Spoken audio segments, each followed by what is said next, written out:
Silakan kerjakan di kertas lembar atau di Word atau di Notes. Kalau bisa tidak membuka Google ya, atau atau menggunakan mencari jawabannya dengan bantuan lain. Silakan gunakan pengetahuan kalian sendiri, eh, dan nanti kemudian kita akan bahas setelah ini. Ya, oke.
Oke, sudah ya. Kalau sudah, eh, minta kalian untuk menyebutkan jumlah betulnya masing-masing ya. Tapi nanti dulu, kita bahas dulu. Oke,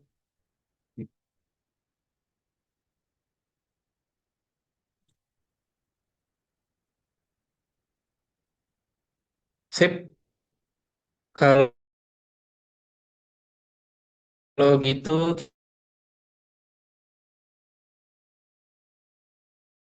kalau gitu kita mulai dari nomor satu.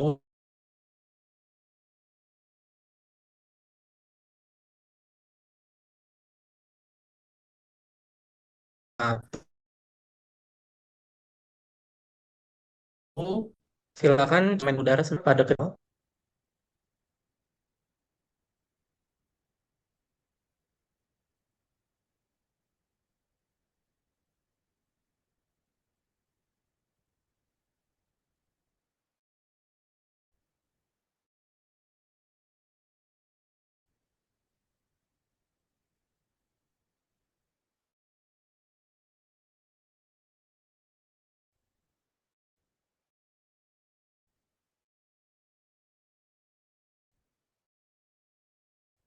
Boleh dijawab yang di Word.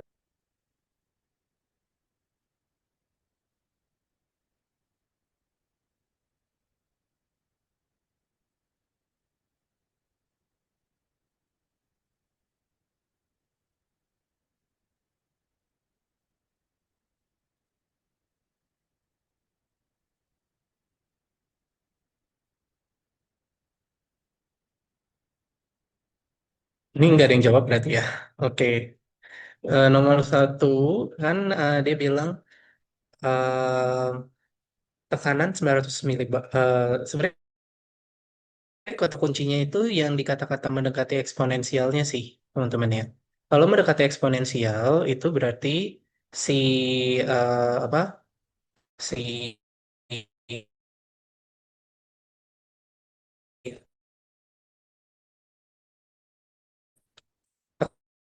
tekanan udaranya. Kenapa? Karena ya eh, dari dari informasi yang eksponensialnya ini. Nah, kalau eksponensial pasti akan melambat pengulangannya. Kayak gitu ya. Jawabannya yang C. Lanjut nomor 2.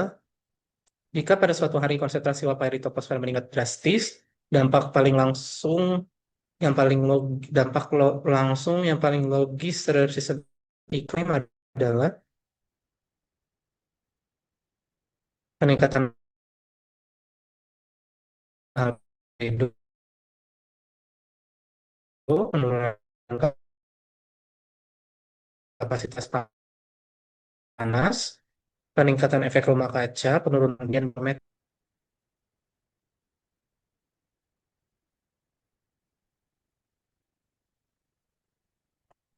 Gimana? Nomor 2.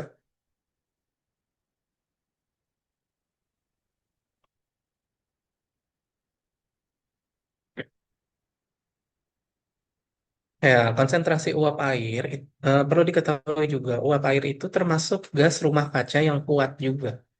Jadi, ketika banyak konsentrasi uap air meningkat, ya efek rumah kaca juga akan meningkat secara jangka pendek ya. Kenapa nggak jangka panjang? Karena pada akhirnya nanti uap air akan membalancekan dirinya sendiri kok, gitu ya. Jadi nanti akan kembali normal lagi. Cuma untuk jangka pendek itu emang akan ada peningkatan konsentrasi uap air. Nomor 3, mengapa mesopaus menjadi bagian terdingin atmosfer meskipun lebih dekat ke matahari dibandingkan troposfer? Jawabannya,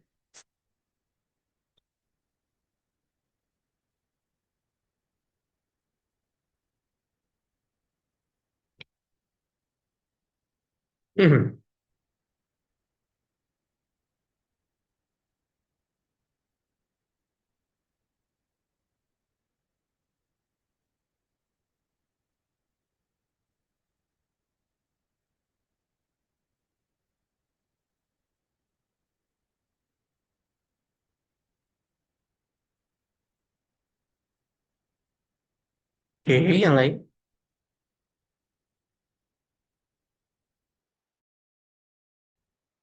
Ya, jawabannya adalah di mesopaus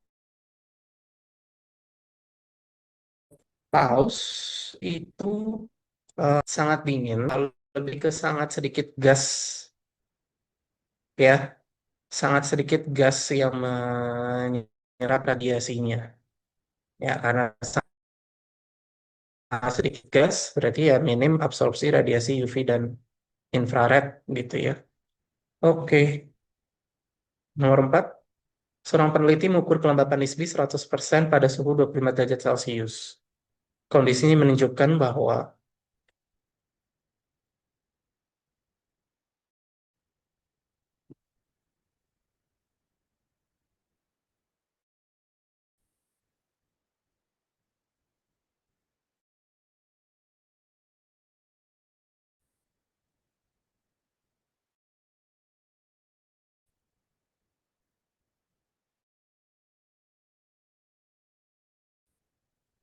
dia 100% pada kelembapan tersebut, berarti jawabannya adalah dia maksimum penguap airnya pada suhu tersebut.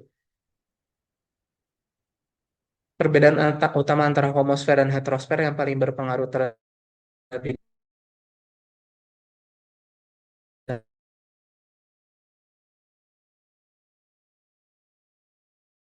dinamika cuaca adalah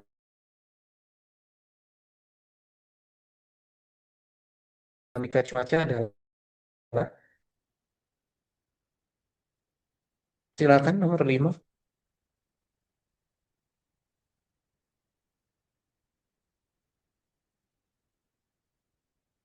dan heterosfer. Nah,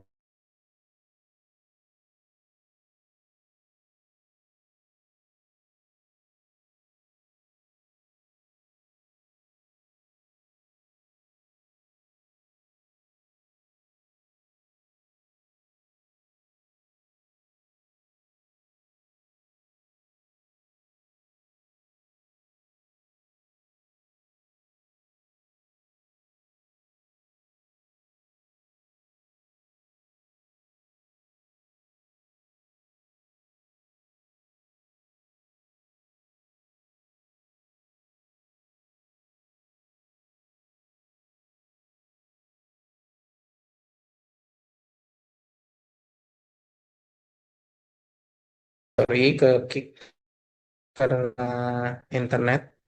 Nah, kita balik lagi ya. Oke. Eh, nomor 5,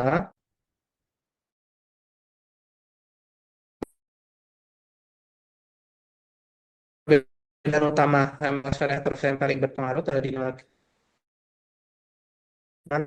maka atmosfer dibanding heterosfer ukuran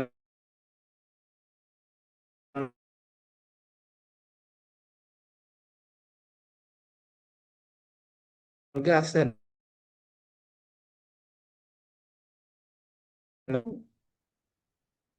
lanjut nomor 6 terhadap pemantulan bumi.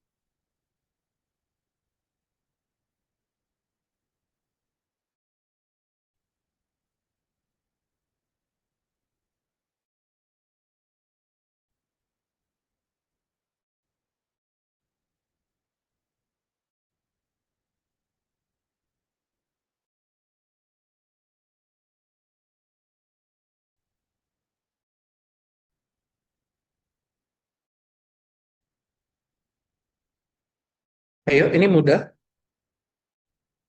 Kalau kemarin itu kan sempat dilihat ada yang berdasarkan fungsinya ya. Ada lapisan apa dengan apa. Nah, ini fungsinya itu salah satunya pemantulan gelombang radio.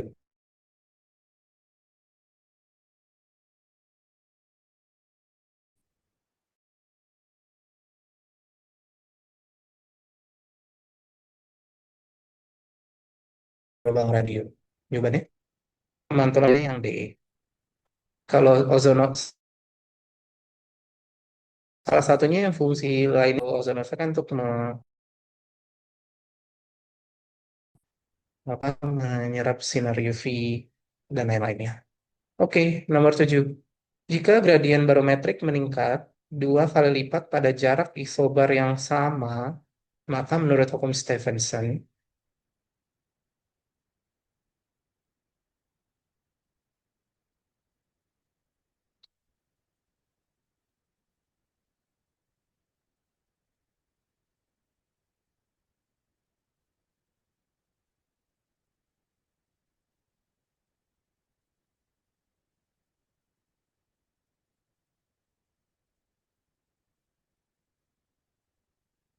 ayo ini kayak gimana maksudnya si Stephen?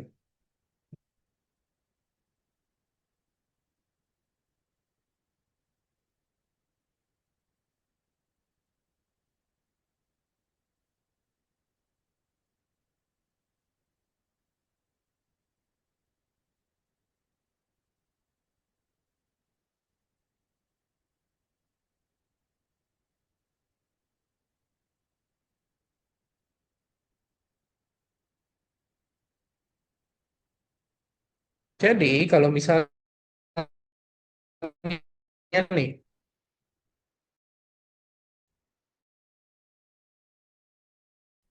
ada dua isobar ya, dua isobar misalnya dari sebelumnya 1.000, 2.000. Nah cuma mungkin ini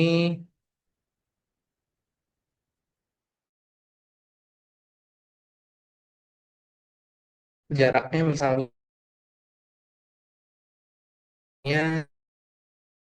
10 kilometer. Ya ditemukan di tempat lain atau nggak usah di tempat ini aja, ada perubahan isobar di mana dia garis gradien barometriknya tidak lagi 1.000, tapi gradien barometriknya meningkat, udah pasti apa yang akan meningkat? Kecepatan anginnya. Nah, ini jawabannya yang C ya. Kecepatan angin meningkat proporsional. Karena ya dia akan meningkat 2 kali lipat juga. Jadi secara proporsional dia akan meningkat juga. Kalau naik, kecepatan naik juga kan proporsional terhadap gradien naik. Lanjut, nomor 8. Mengapa lubang ozon paling ekstrim terjadi di Antartika dibanding wilayah lain?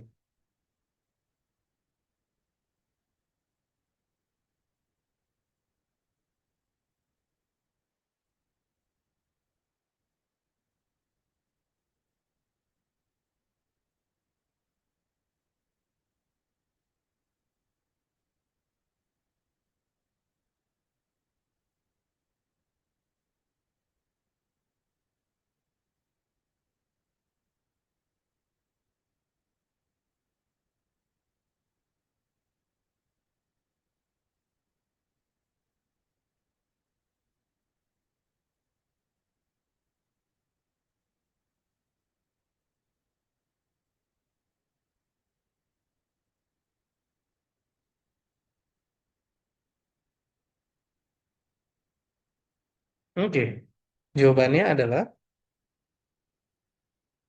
ya adanya vortex di wilayah Antartika. Polar vortex ini, isolasi udara ini dia memperparah reaksi kimia perusak ozonnya karena dia memperangkap si CFC contohnya di dalam sirkulasinya itu. Oke, sambil diperiksa ya teman-teman ya. Oke, nomor 9. Jika seluruh permukaan bumi memiliki albedo mendekati 100%, maka konsekuensi iklim global yang paling mungkin adalah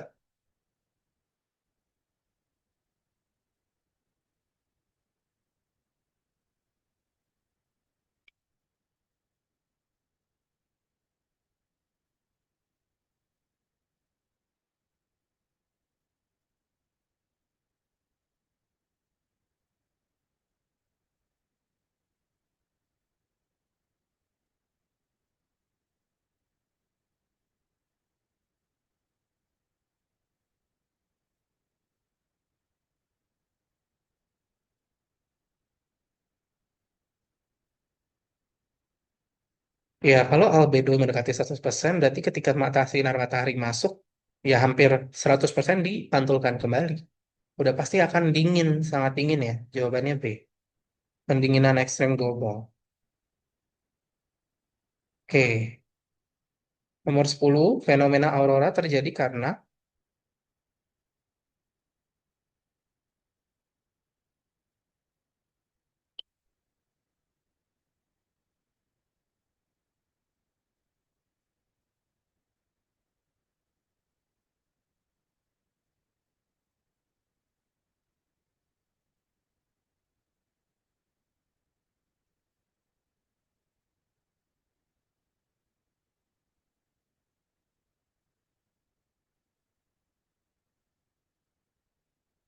ya aurora itu terjadi karena ada proses penumbukan ion bermuatan di ionosfer.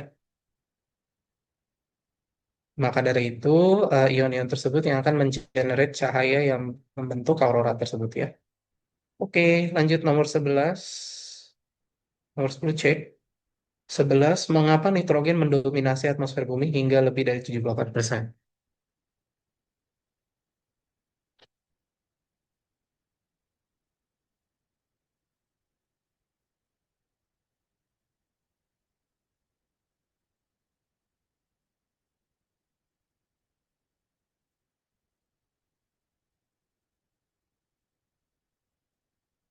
Pertama, nitrogen itu bersifat volatile. Dia suka banget jadi gas. Di sini nggak ada, jadi nggak apa-apa. Terus yang kedua, dia stabil terhadap cahaya. Nah, stabil terhadap cahaya, jadi tidak mudah di breakdown gitu ya. Dan tidak mudah bereaksi, betul juga. Jawabannya C ya. Oke, nomor 12.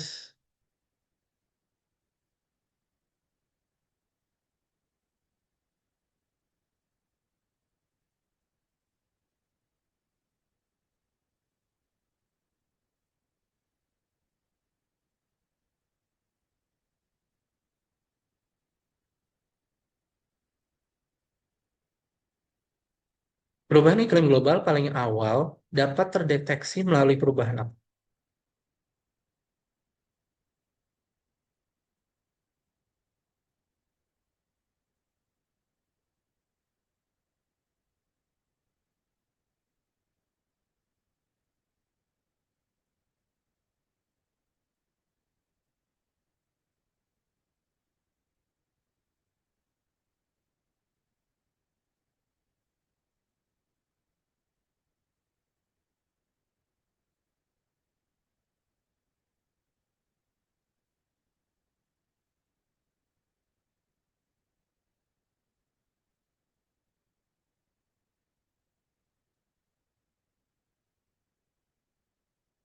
Oke, pertama yang perlu diketahui, perubahan iklim itu kan berarti iklim ya, iklimnya.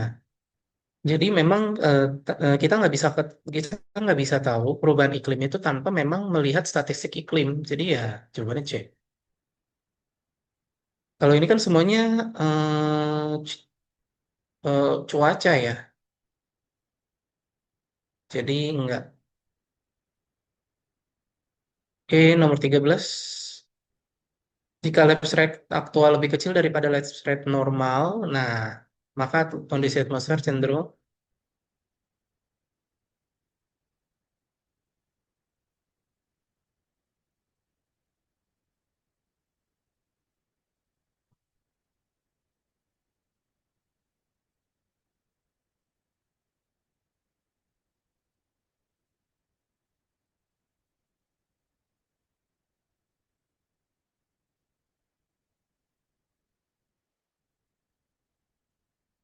Sebentar ya, guys.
Oke, sorry tadi eh, saya ke toilet sebentar. Nomor nomor 13. Jika left rate aktual lebih kecil dari left rate normal, maka kondisi atmosfer cenderung. Nah, perlu diketahui kalau misalnya left rate itu kan laju penurunan suhu terhadap ketinggian.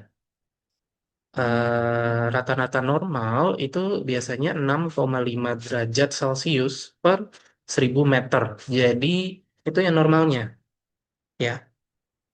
Per tiap kenaikan 1 kilometer itu bisa ada penurunan 6,5. Nah, lapse rate itu bisa lebih besar daripada umumnya, daripada normalnya. Bisa juga lapse rate itu lebih kecil daripada normalnya. Kalau lebih besar, itu berarti kan suhu turunnya lebih cepat ya. Sedangkan kalau lapse rate-nya lebih kecil, suhu turunnya itu lebih lambat. Kalau lebih besar, itu tuh udara mudah naik. Jadi ketika udara mudah naik, itu akan menciptakan kondisi atmosfer yang lebih labil. Sedangkan kalau yang kecil, udara sulit naik karena suhu tadi turunnya lambat kan. Jadi lebih stabil. Makanya ketika dibilang lapse rate kecil itu stabil ya karena itu. Udara yang naik itu tidak cukup hangat dari sekitarnya ya. Jadi nggak punya tenaga, nggak ada powernya untuk naik. Gerakan vertikalnya pun terhambat dan jadinya ya nggak akan membentuk awan. Jadi bisa disebut stabil. Oke, jawabannya yang C. Lanjut, nomor 14. Mengapa stratosfer menunjukkan inversi suhu?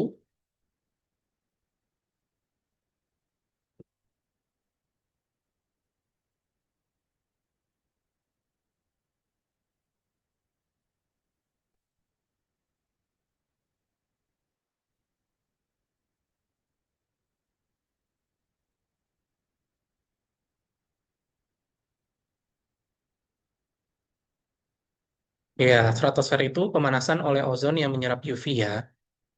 Nomor 15, alat Campbell Stokes digunakan untuk mengukur.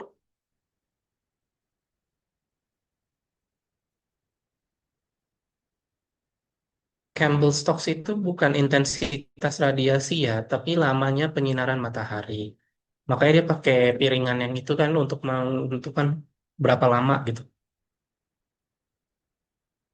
Nomor 16, angin bertiup dari tekanan tinggi ke rendah, lalu membelok ke kanan di belahan bumi utara. Fenomena pembelokan ini disebabkan oleh, yes, efek Coriolis. Oke, sambil diperiksa ya. 17. Peningkatan konsentrasi karbon dioksida atmosfer tidak langsung meningkatkan suhu permukaan karena hmm,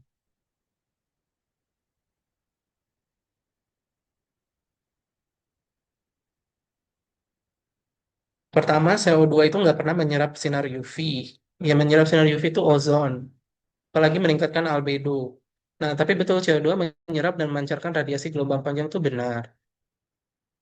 Ya, nah ini berarti jawabannya yang C ya. Karena dia kalaupun ada panas, itu bukan karena dia menyerap langsung. Sorry, bukan karena memanaskan secara langsung, karena dia bukan energi ya. Tapi dengan menyerap ya itu tadi, radiasi gelombang panjang. 18, lapisan atmosfer yang paling besar namun volumenya relatif kecil. Tingkat masanya, ketinggiannya itu nggak terlalu tinggi, tapi dibandingkan masanya itu sangat besar. Tropo ya, ya udah apa kolom udara yang kita hidup sehari-hari. Nomor 19, energi surplus di lintang rendah dapat menyebabkan pendinginan di lintang tinggi karena adanya,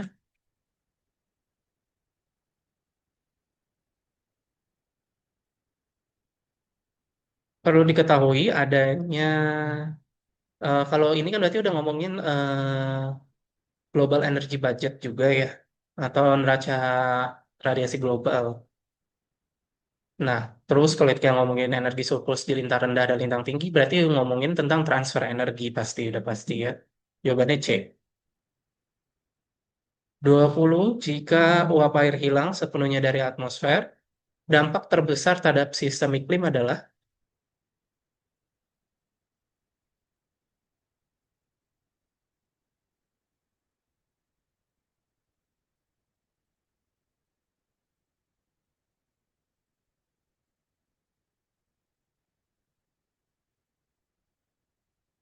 ya percaya nggak percaya, tadi kita udah bahas juga, air itu salah satu gas rumah kaca ya, yang paling signifikan juga. Jadi efek rumah kaca akan melemah drastis.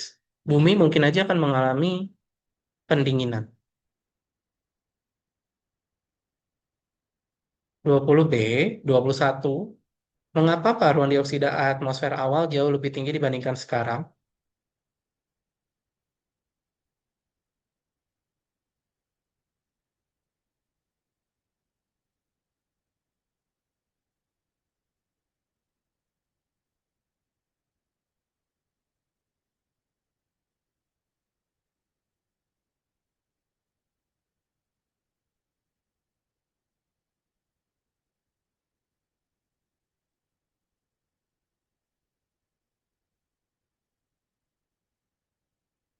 Kira-kira apa nih alasannya?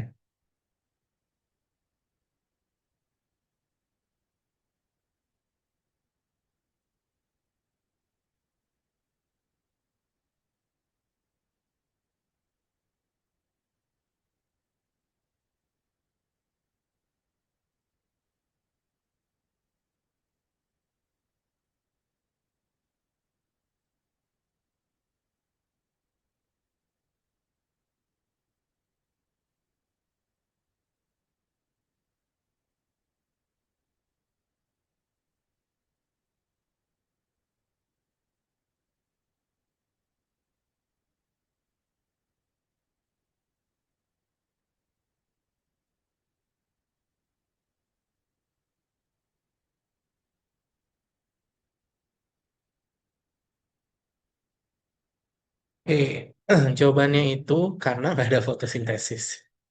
Tuh. Dulu itu fotosintesis tidak bisa kita pungkiri memang sangat berpengaruh terhadap kadar CO2 atmosfer kita sekarang ini. Ya. Oke, nomor 22. Kelembapan spesifik berbeda dari kelembapan nisbi karena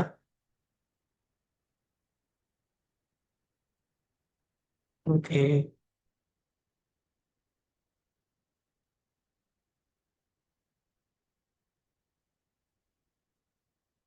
kelembapan spesifik berbeda dari kelembapan nisbi karena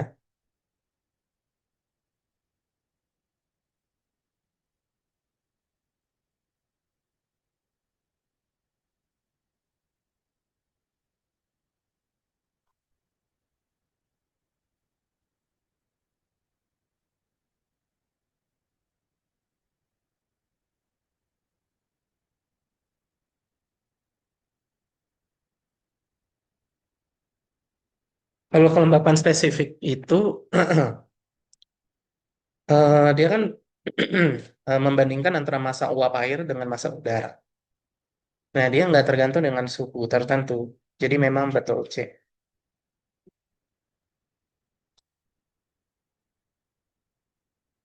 23.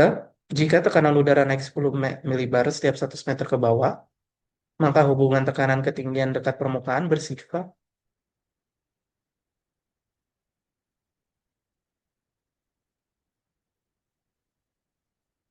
kalau 10 milibar sih nggak besar ya teman-teman, jadi pasti linear. Oke. 24.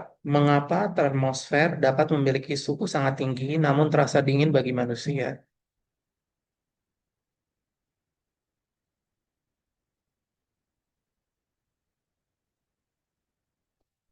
Dia itu ibarat kayak misalnya kalau kalian masuk ke dalam,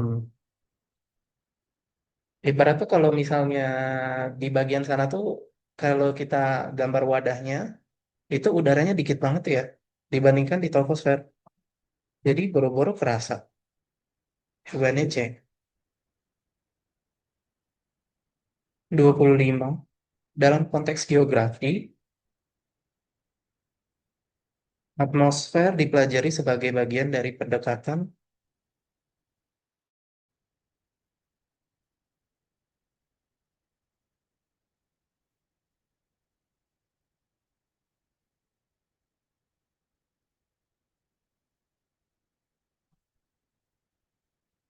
Atmosfer itu udah pasti ya, karena dia dua-duanya berat eh, hubungan fisik dan manusia, berarti kita pakainya yang D, sintesis fisik dan manusia.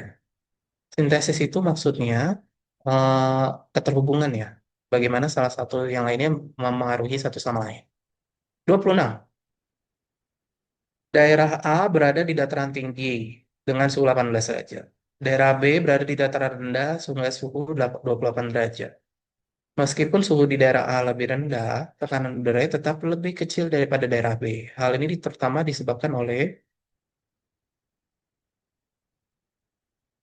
26 jawabannya.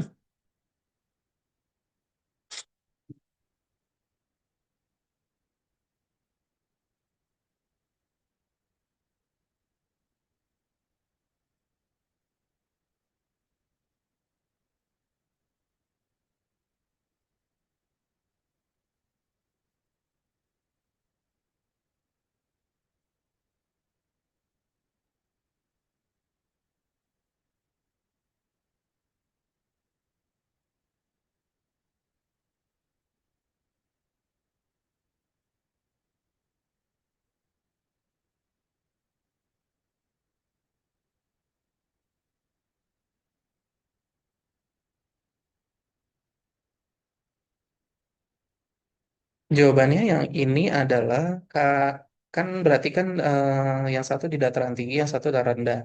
Meskipun dataran eh, meskipun suhunya lebih rendah di daerah A, tekanan udaranya tetap lebih kecil daripada daerah B. Hal ini ya karena lebih ke ngacunya ke jumlah molekul udara ya. Oke.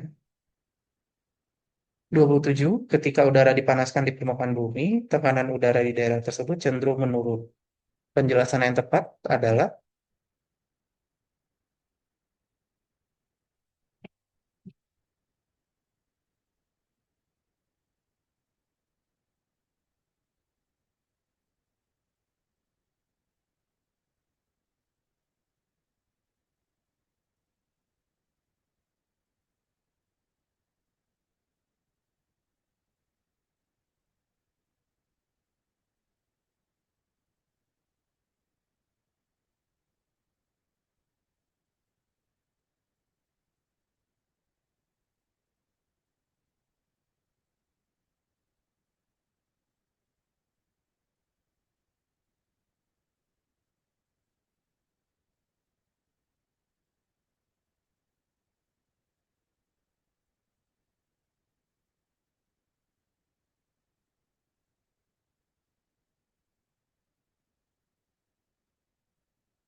nah,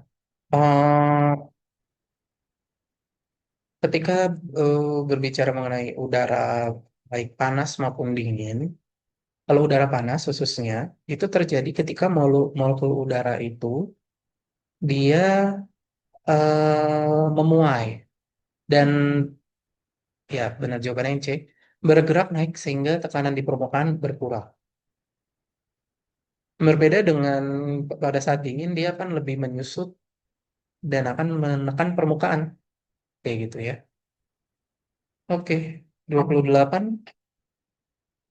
Seorang pendaki gunung merasakan telinganya berdenging saat mencapai puncak. Fenomena ini terjadi karena,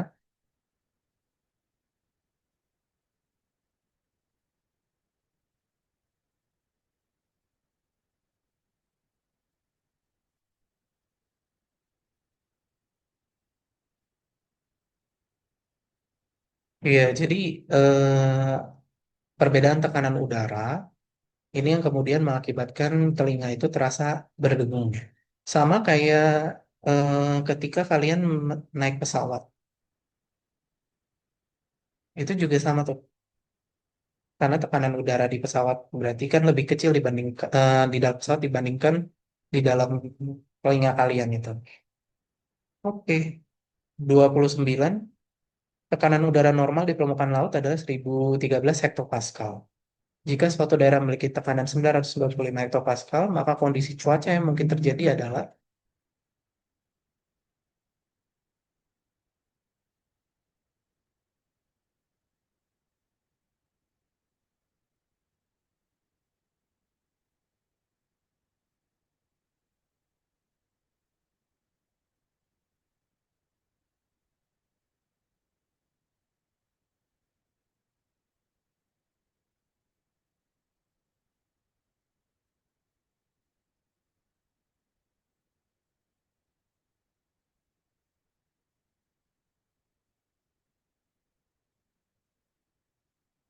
Nah, karena dia lebih rendah, tekanan udaranya ini lebih tinggi, berarti yang dimaksud itu adalah wilayah ini wilayah tekanan udara rendah. Dan yang tinggi ini kan sebenarnya batas normal ya. Nah, ini juga. Jadi ketika suatu daerah memiliki tekanan yang lebih rendah, ya berarti dia kemungkinan udaranya memang akan cenderung naik dan berpotensi hujan. Tidak stabil ya, atau labil. 29B, 30, kecepatan angin di suatu wilayah tercatat sebesar 20 knot. Kalau 20 knot berarti berapa kilometer per jam? Satu knot itu kalau nggak salah sama dengan 1,85 kilometer per jam.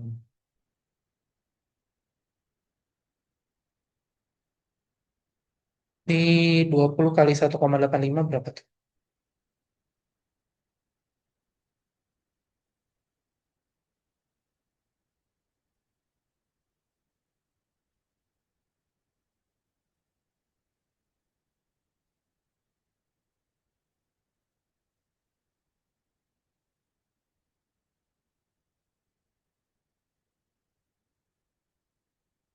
30.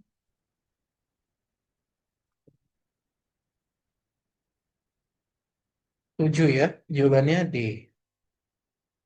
37 kilometer per jam. Oke, kita lanjut lagi, masih 10 soal. 31. Suatu wilayah Indonesia mengalami kekeringan ekstrim. Data menunjukkan suhu muka laut Pasifik Timur lebih dari meningkat 2,5 derajat Celcius. IOD bernilai positif. Analisis yang paling tepat adalah.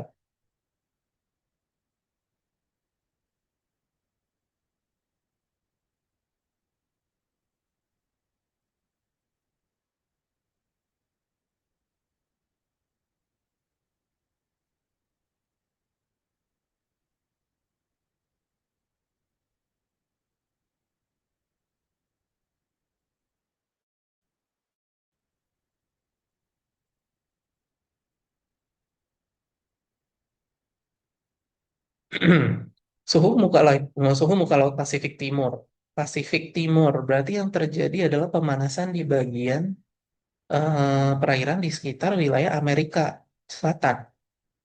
Itu berarti El Nino atau La Nina?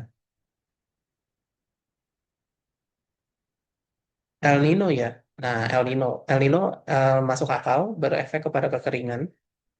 Nah, kalau IOD bernilai positif itu juga mengakibatkan kekeringan. Karena bernilai positif itu berarti tekanan udaranya lagi tinggi di sekitar wilayah Afrika. Eh, sorry, lagi rendah di sekitar wilayah Afrika, lagi tinggi di sekitar wilayah Indonesia. Oke, jadi kekeringan ekstrem juga. Oke, jawabannya D. 32. Pada kondisi La Nina kuat, fenomena yang terjadi adalah.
Kalau pada kondisi La Nina kuat, fenomena yang terjadi pertama termokrin menjadi lebih datar. Ini kurang tepat. Kalau La Nina, sebaliknya dia akan lebih menjadi agak curam ya. Upwelling di Pasifik Timur melemah nih, salah. Angin pasat melemah enggak. Kalau ala La Nina, angin pasatnya menguap. Air hangat bergeser ke timur, kebalikannya. Harusnya di barat. Jawabannya E berarti. Curah hujan Indonesia meningkat karena konveksi yang menguat. Oke. 33 terjadi konvergensi di permukaan. Udara naik dan membentuk awan. Terjadi divergensi di lapisan atas. Oke. Fenomena tersebut menunjukkan adanya.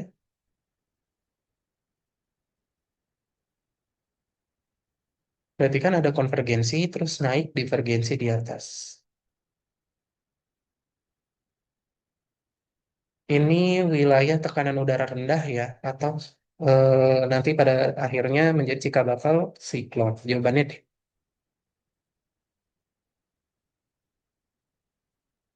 34.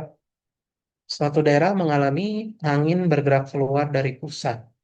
Udara turun dari atas, cuaca cerah. Berarti apa nih?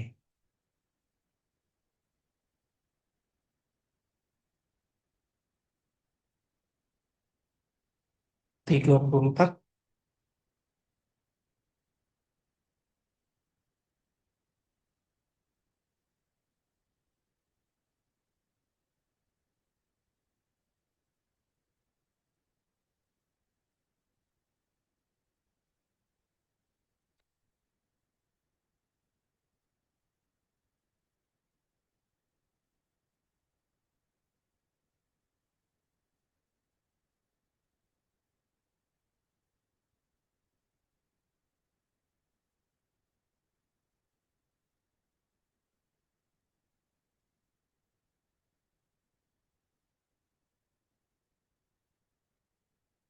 Ini jawabannya adalah antisiklon ya, antisiklon. Karena kan bergerak keluar dari pusat, udaranya turun dari atas, dan dia nggak akan ada pembentukan awan apapun, berarti antisiklon. Oke. Dalam siklon tropis, bagian yang memiliki angin paling kuat dan hujan paling lebat adalah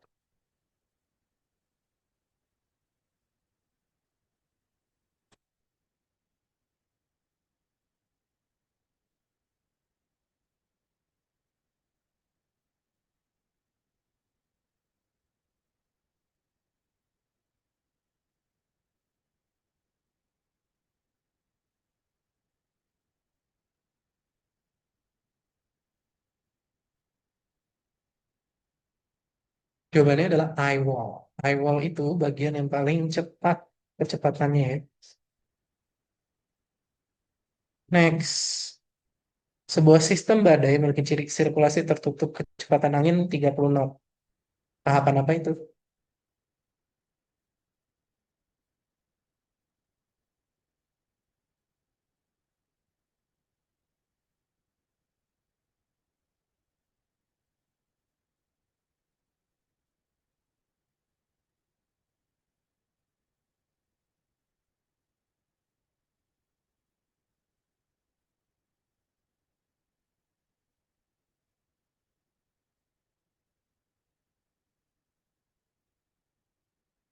Masih ingat tahapannya?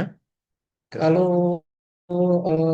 yang pertama kan ada gangguan tropis. Gangguan tropis itu belum ada sirkulasi, jadi ini pasti salah.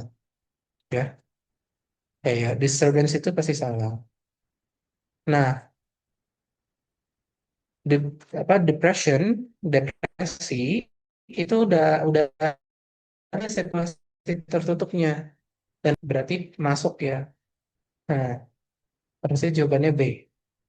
Kalau storm itu 35 sampai 64 35 sampai 64 knot ini lebih tinggi.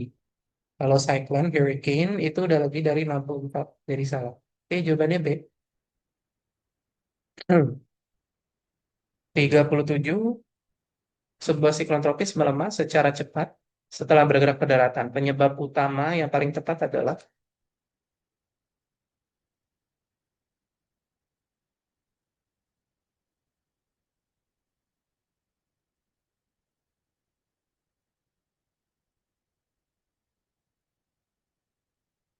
Jawabannya C ya. Ingat, kalau dia hilang sumber energi dari laut hangatnya, dia akan hilang bahan bakarnya. Ya akan berhenti pada akhirnya ya. 38. Dalam proses pembentukan tornado, rotasi awal terbentuk dari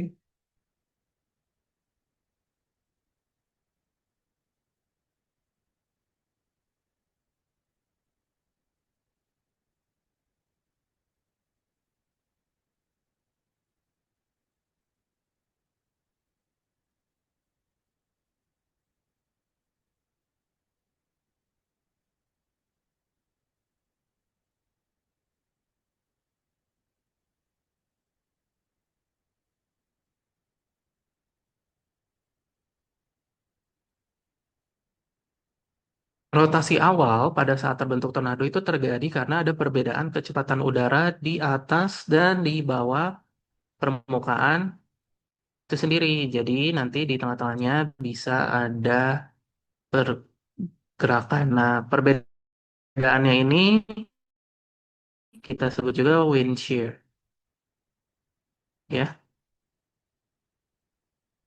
Berarti adanya wind shear yang menghasilkan vortex horizontal. D.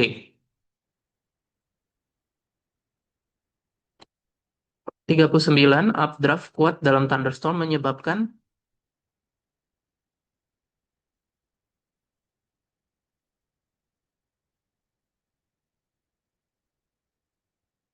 yes, jadi terangkatnya si rotasi horizontal tadi ya, dia kan berputar seperti ini, terus dia terangkat menjadi rotasi vertikal. Oke, jawabannya C. 40, pada supercell thunderstorm, tornado paling sering terbentuk pada,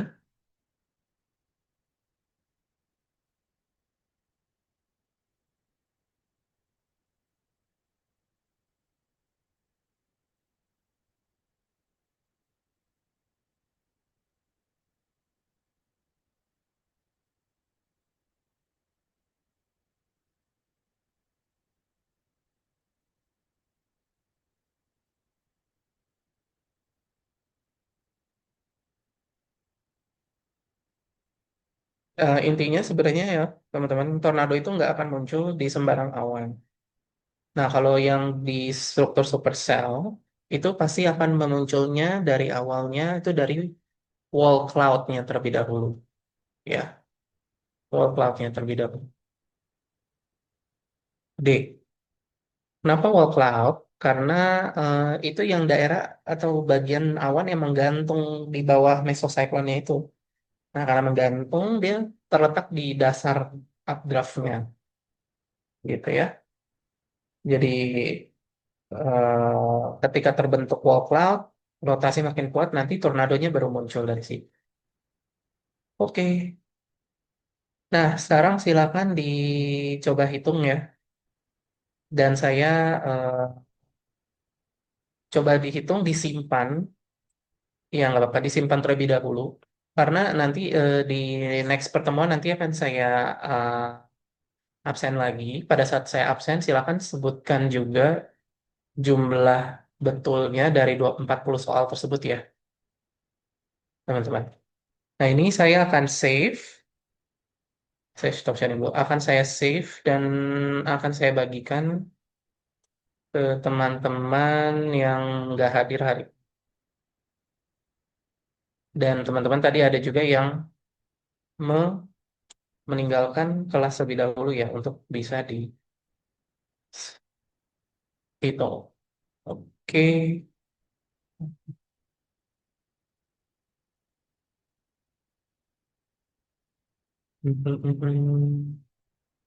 Feedback.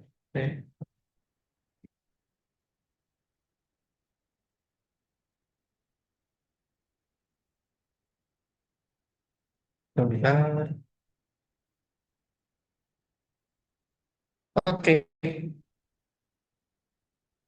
Nah, nanti jadi besok begitu begitu kita absensi, teman-teman nanti sebutkan ya betulnya berapa dari berapa soal. Misalnya, eh betulnya 23 ya, berarti sebutkan 23. Kayak gitu. Oke, atau boleh chat saya pas lagi saya eh, ambil absensi besok, ya. Oke, kalau gitu kelas kita hari ini sampai sekarang terlebih dahulu. Besok kita masuk ke materi baru ya. Sebentar saya cek silabusnya.